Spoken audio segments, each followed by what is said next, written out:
A classic strategy to boost your teaching is to get your students to assess each other's efforts, organising them so that they help each other out. Incidentally, they'll reveal to you what they know and what they don't. Rich Walter has developed a simple way of enabling students to do this and encouraging valuable peer-to-peer assessment with a pack of post-it notes. We're going to move on to the post-it stickers. Now they're all pitched at certain levels, all right?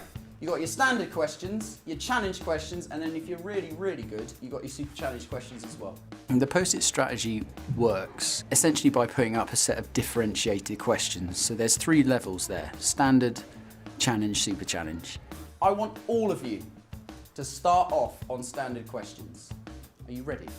Yeah. Off you go. Let's go, let's go. They'll choose a question, they'll take it away, they'll work it out in their books, all their working, and then they just write the answer on the back of the post-it. The important bit is they then sign their name.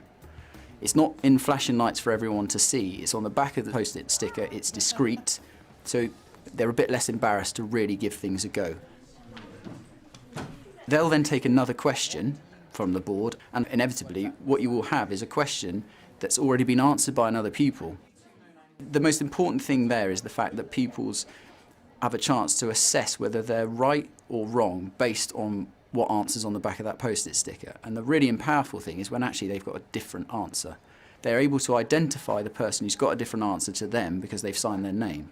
They'll go up to that person, they'll check their answer with that pupil, and the discussion that comes out of that is, well, it's absolutely beautiful. You can stand back and literally watch pupils teach each other. I reckon that is a 210. Why? What is that? I just found it out then. That'd be It's 90. 360. 0 there. That one. That's 0. Yeah. 5 taking 6 is And the manner in which they explain how they got a certain answer is far clearer and far more accessible from pupil to pupil than I could ever make it most of the time. And that has the advantage in that the person who's explaining how they got an answer cements that process and that thinking in their head better. It adds up to 260, so you've got to add 100 to it, which is 360. Yeah. The pupil who's essentially being taught, well, they have access to a different way it's being explained to them by that pupil, which is maybe different to how I've presented it to them. 30 seconds.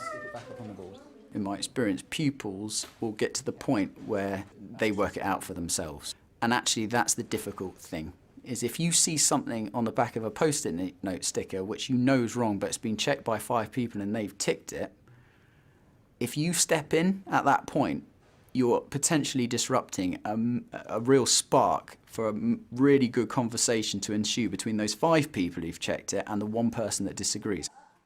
You've got to have confidence that your pupils will get there, and they will. That's the beauty of how this works. It gives pupils not only empowerment in their learning and putting them in the position to assess their learning and understanding and what targets they have in order to improve, but also gives them that flight path essentially in terms of progression.